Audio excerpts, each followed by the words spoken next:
Hello, Just here again with North Country Mountain Biking, and up here in the Northeast we're getting teased with a little spring weather, and if you're anything like me, you're getting itchy to ride. I want to show you the 5 things you need to do to get your bike ready for springtime riding.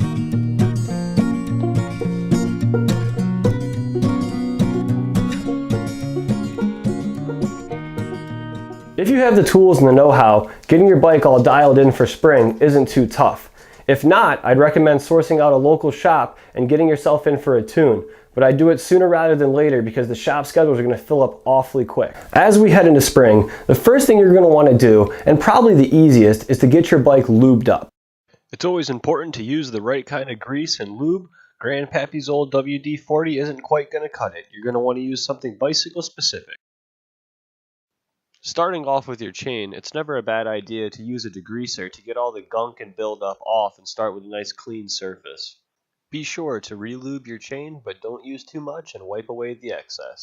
When re-greasing your bicycle, you want to concentrate on the parts with the most friction and points of contact.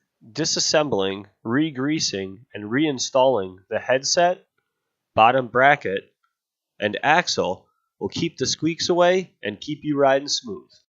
After you get your bike all lubed, the second thing you're going to want to do is address your wheels and tires.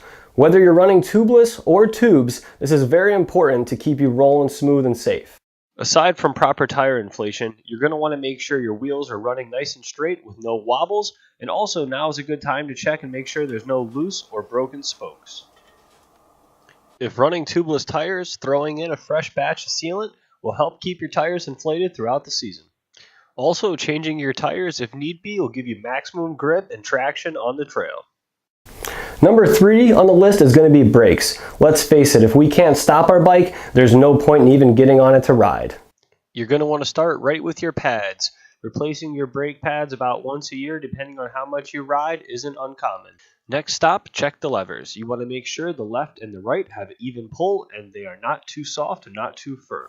If you run into a problem where your brakes are locking up, they feel soft, or you have to pump them in order for them to work, a brake bleed is something that you just might need. If using mechanical brakes, changing the cable and pads as well as a good adjustment can usually get you stopping properly.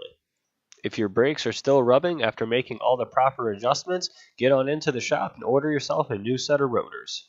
After getting your brakes dialed in, the 4th thing you're going to want to move to is your drivetrain. When a bike shifts and changes gears smoothly, there's no better feeling. Starting with your cable, look for frayed ends and any signs of wear and replace if necessary. Replacing your cable every season is pretty common. Use your high and low adjustment on your derailleur to make sure the bike shifts without skipping any gears.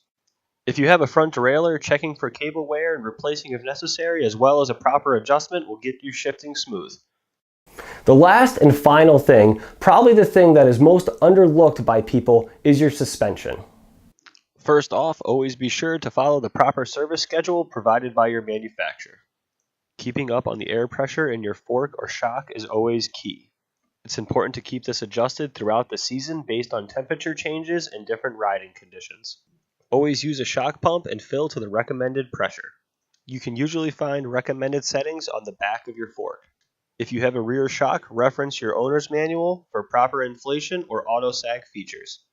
Hopefully this video helps you get your bike dialed in and ready for spring riding. Let us know what you think by commenting below, and don't forget to subscribe.